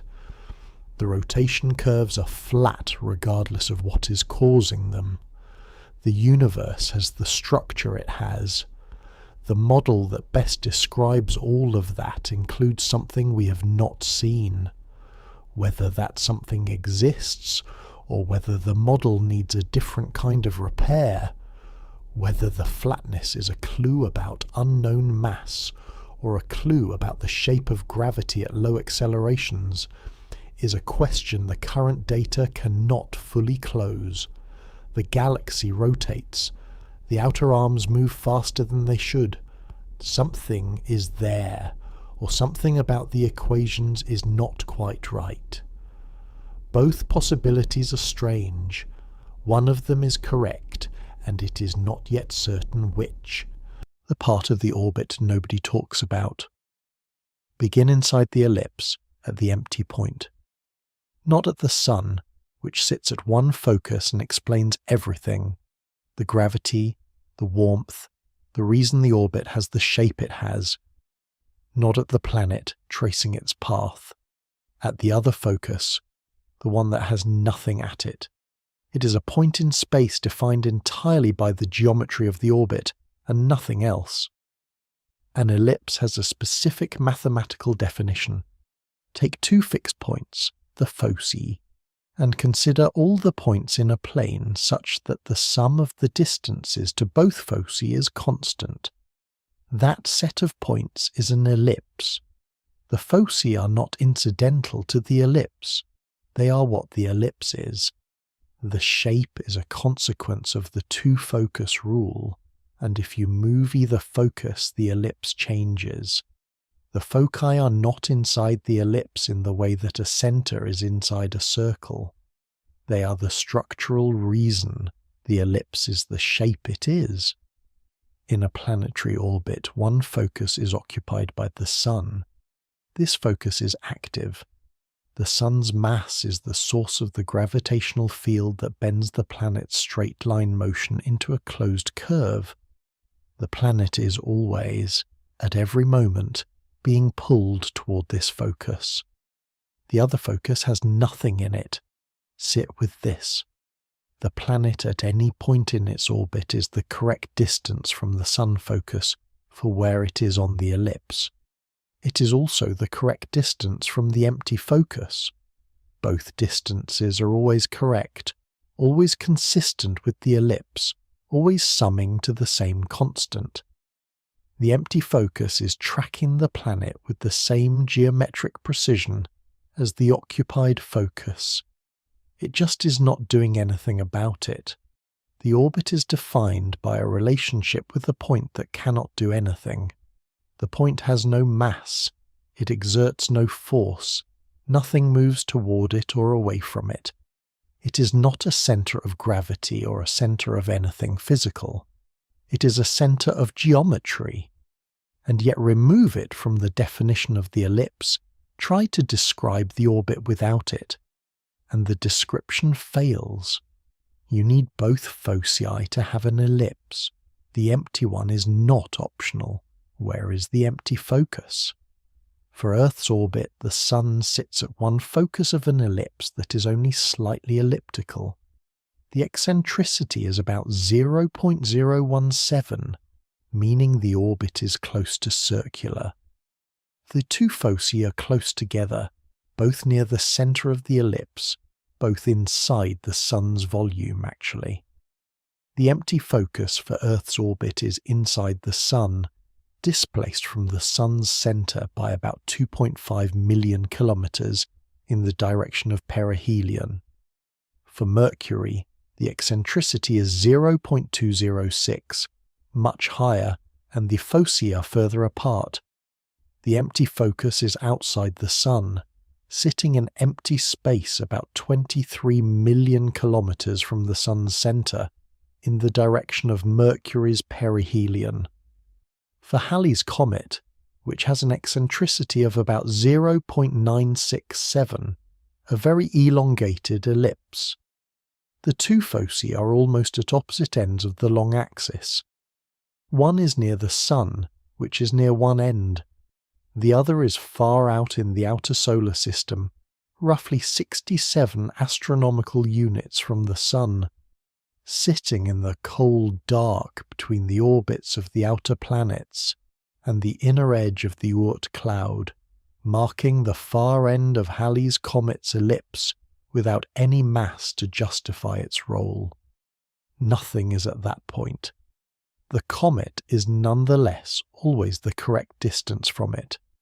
The focus travels with the orbit in a sense, since the orbit is defined by the physical configuration of the system. But the focus does not move in any physical sense. It is a coordinate, not a thing. It has a location. It has no properties. This is one of those mathematical facts that sits somewhere between physics and pure geometry, in a region where it is not quite clear what category the thing belongs to. The orbit is physical. The orbital shape is a result of a physical process. The ellipse is real in the sense that the planet traces it, and the ellipse requires two foci, one of which is real in the further sense of containing the mass that generates the orbit, and one of which is real only in the sense that the geometry requires it. The empty focus is a shadow of the orbit. It exists because the orbit is the shape it is, and that shape cannot be fully described without it. Some comets, the ones coming in from the outer solar system on long periodic orbits, trace paths so elongated that the empty focus is essentially at the other end of the solar system. The comet spends most of its time near aphelion, moving slowly far from the Sun, and if you were to place a marker at the comet's empty focus at those moments, the marker would be deep in the inner solar system, near where the rocky planets orbit. The comet out in the dark is maintaining its geometric relationship to a point in the warm interior of the solar system that it will not visit for thousands of years. This is not a meaningful relationship. It is not a relationship in any physical sense. The comet does not know about the empty focus. The empty focus does not know about the comet. The relationship is entirely on the side of the geometry, which is perhaps why it has the quality of something haunted, a point defined by the motion of an object far away, in the cold, where nothing is. The orbit continues, the planet moves. The distance to the sun focus changes as the planet moves closer and farther, and the speed changes accordingly, faster at perihelion and slower at aphelion. And the distance to the empty focus also changes in the opposite direction. When the planet is closest to the sun focus, it is farthest from the empty focus, and vice versa. The two distances always sum to the same constant. Always. That constancy is the ellipse. That constancy is what the orbit is. The planet is pulled toward one point and geometrically connected to another. One point is full of fire and mass and the origin of everything that shapes the orbit. The other is nothing, and the orbit could not be described without it. There is probably no conclusion to draw from this. It is just the geometry of ellipses, which is the geometry of orbits, which is the geometry of the solar system. The empty focus sits there as it has always sat, maintaining its precise geometric relationship to a planet that does not know it exists, in a position defined entirely by the shape of a path through space, which is defined by a mass it has no relationship to. The orbit goes around both of them, always at the right distances, the sum always constant. The planet keeps going, and the empty point keeps tracking it from across the ellipse at the correct distance, always, for no reason except that this is what an ellipse is. Tides are just the moon, pulling one side of you more than the other. The ocean is in the middle of this right now. Not a calm middle, not exactly. The water is moving toward the moon, slightly, on the side of the earth facing the moon, and also away from the moon on the opposite side, and the solid rock of the seafloor is moving too, just less, just slower, the whole planet responding to the same gradient, the same pull that is stronger on the near side than the far side, the difference between near and far doing the work. This difference is tidal force. It is not a separate force from gravity. It is gravity varying across a body that has extent. It is the far side being pulled less than the centre, and the near side being pulled more, and the result of that variation being a stretching along the line between the two objects, and a compression perpendicular to it. Stand on the surface of the earth, and you weigh slightly less when the moon is directly overhead. Not much less. The difference is on the order of 100,000th of your normal weight. You will not feel it. No scale you own measures it, but the math is exact. The moon's gravity at the Earth's surface is slightly stronger on the near side than on the far side, because the near side is closer, and gravity weakens with the square of the distance, and the Earth is large enough that the near side and far side are meaningfully different distances from the moon. The Earth's surface is being pulled toward the moon. The solid Earth deforms under this pull, the rock tides they are called, by about 30 centimetres at maximum. Rock, the seemingly permanent floor of everything, tides. The ocean, being fluid, moves more. The ocean piles up slightly on the side facing the moon, and on the side opposite the moon. The side opposite the moon is worth explaining because the intuition fails there. On the side of the Earth facing away from the moon, the tidal bulge also rises. This is the part that confuses the picture. The reason is this. The entire Earth is being pulled toward the moon, the centre of the Earth included. The centre falls toward the moon at the average rate. The near-side ocean falls toward the moon faster than the centre. It is closer, so gravity is stronger, and it accelerates more. The far-side ocean falls toward the moon slower than the centre. It is farther, gravity is weaker, and it accelerates less. In the frame of the Earth's center, the near-side water is moving toward the Moon relative to the center, and the far-side water is moving away from the Moon relative to the center. Both sides have bulges. The two-bulge system is what produces 2 high tides per day as the Earth rotates under the bulges. This is tidal force. The ocean is being stretched by the gradient. The same force scales with the size of the body being stretched and the proximity to the source. A human body near the Moon would experience tidal force. The head, being closer to the Moon when the Moon is overhead, would be pulled slightly more than the feet. The body would stretch imperceptibly. The number is so small at human scales and Moon distances that it registers only in calculation, not in sensation. Closer to a massive body, the tidal force grows. Much closer. The same calculation that gives a tiny number for a human near the Moon gives a large number for a large moon near a large planet. Io, Jupiter's innermost large moon, orbits at a distance where Jupiter's tidal force on it is immense.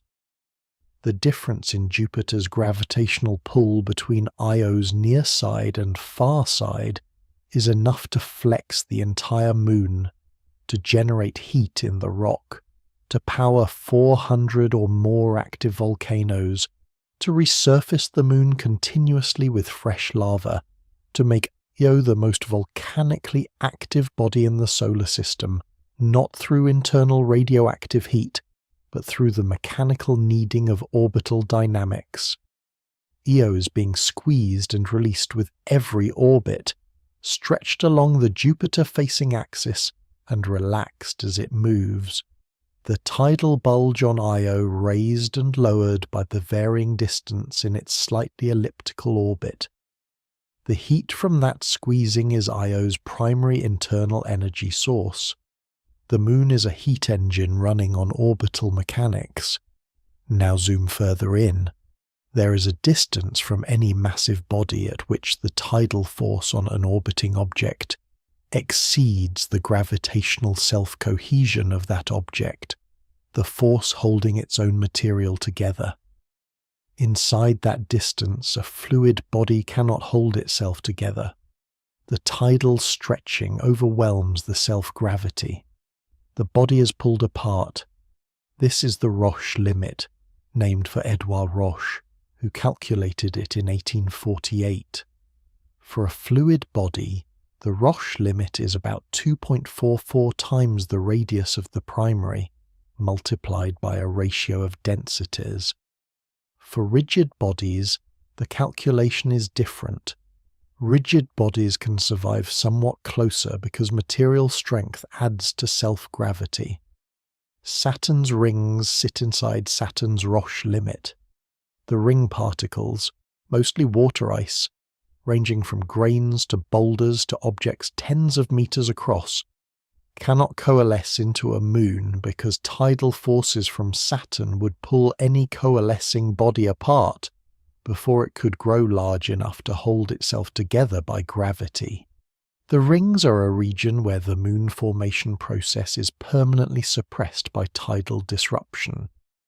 The Roche limit also sets the inner boundary for stable large moons. The Moon orbits outside Earth's Roche limit by a comfortable margin. A moon that somehow ended up inside would be gradually disrupted, tidally shredded, its material spreading into a ring system. This has happened. Some of Saturn's rings may be the remnants of a moon, or moons that either formed inside the Roche limit or migrated inward over long time scales and were broken apart. The rings are what is left. The Moon is moving away from Earth, about 3.8 centimeters per year. This is measured directly by laser ranging. The Apollo missions left retroreflectors on the lunar surface, and the round-trip time of laser pulses aimed at them has been measured for decades, precisely enough to track the Moon's recession. the recession is a tidal effect. The Earth rotates faster than the Moon orbits. A day is shorter than a month, and the tidal bulge that the Moon raises on Earth is carried ahead of the Moon by the Earth's rotation. The bulge sits slightly ahead of the Earth-Moon line, not directly on it. The gravity of that slightly ahead bulge pulls the Moon forward in its orbit, adding energy to the orbit, pushing it outward. Simultaneously, the Moon's gravity on the bulge is pulling backward on the Earth's rotation, slowing it. The Earth's rotation is slowing.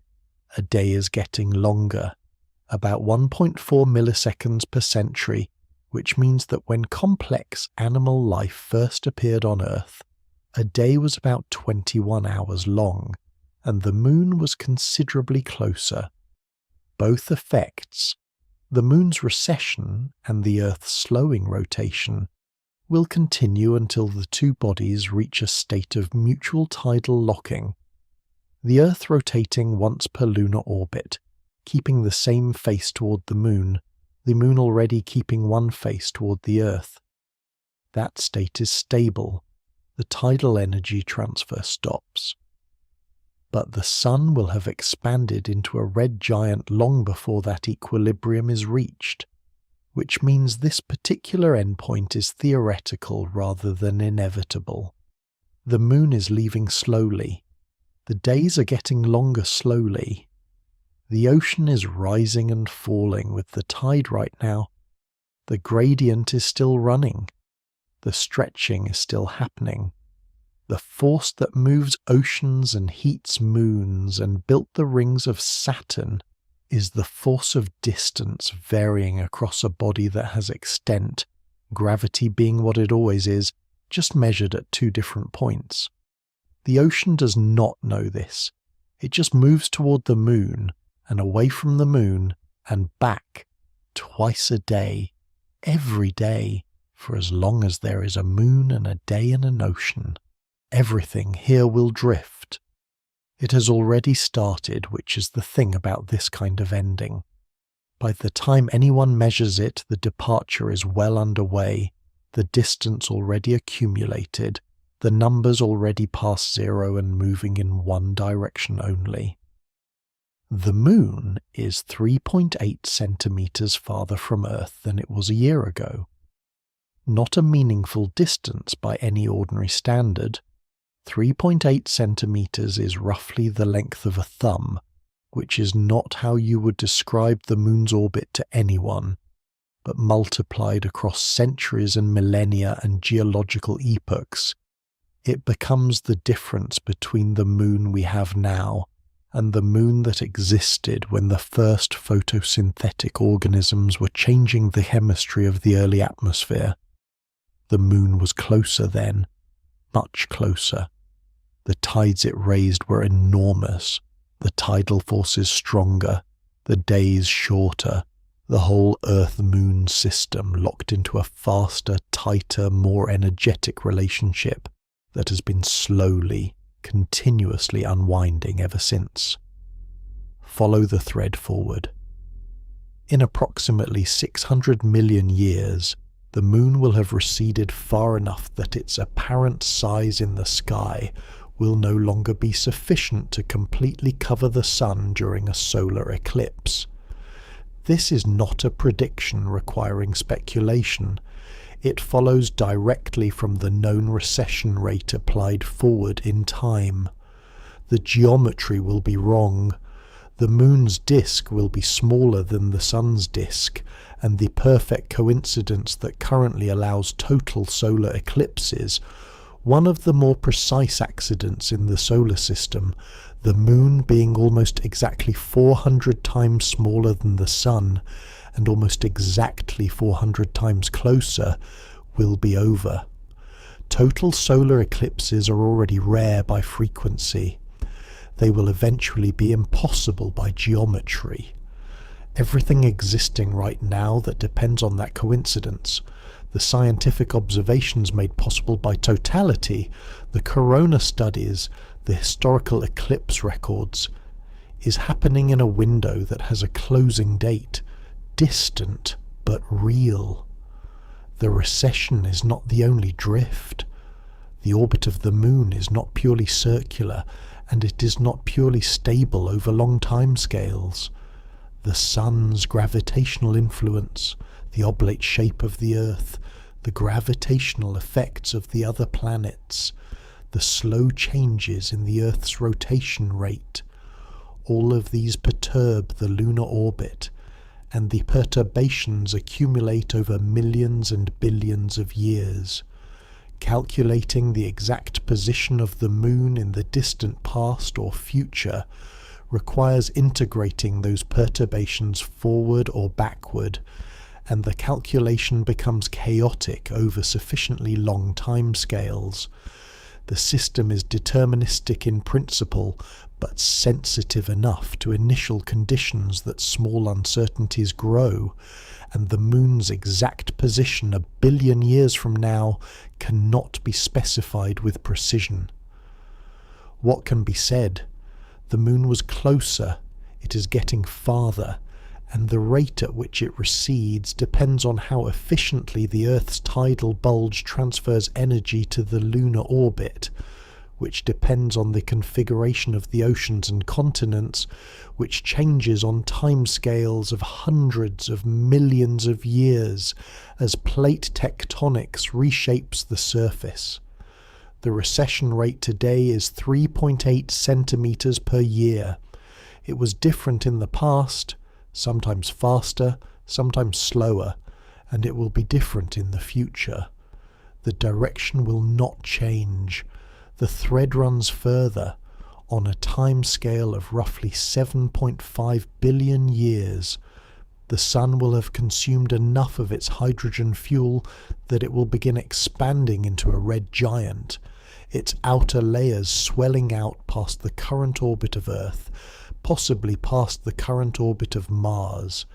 The inner planets, Mercury certainly, Venus probably, Earth possibly, will be engulfed or severely affected.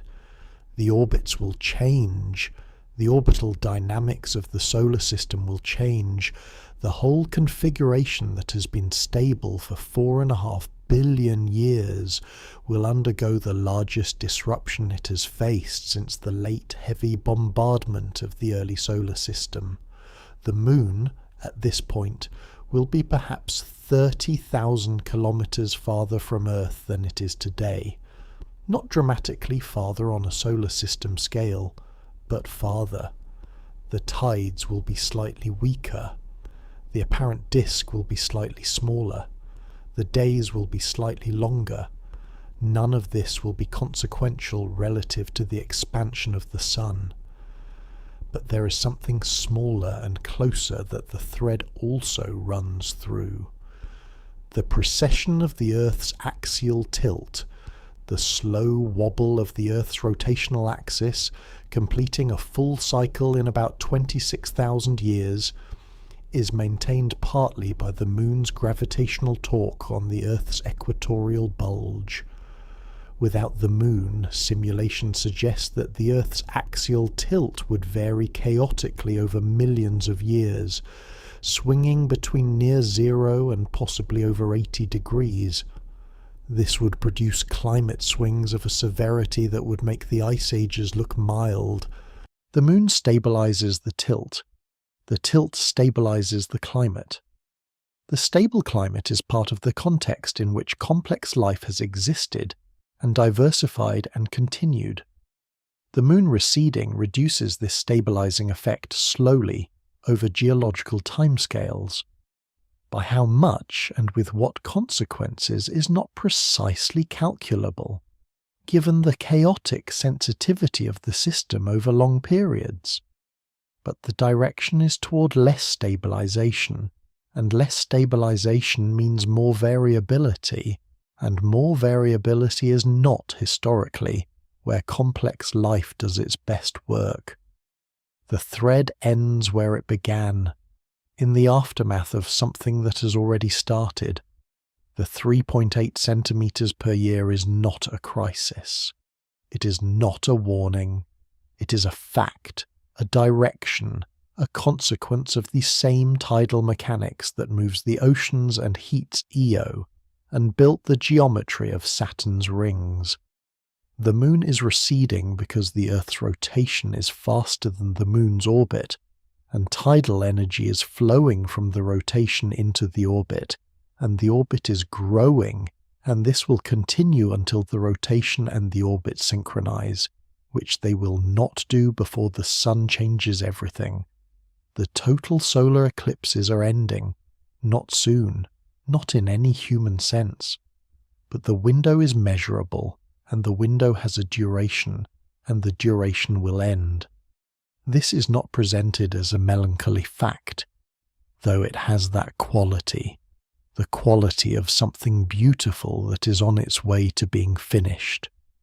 It is presented as what it is, a consequence of the same physics that made the Moon, that kept it close enough to stabilize the climate, that raised the tides that may have mattered for the emergence of life, that made a coincidence of apparent sizes exact enough to let total eclipses happen at all.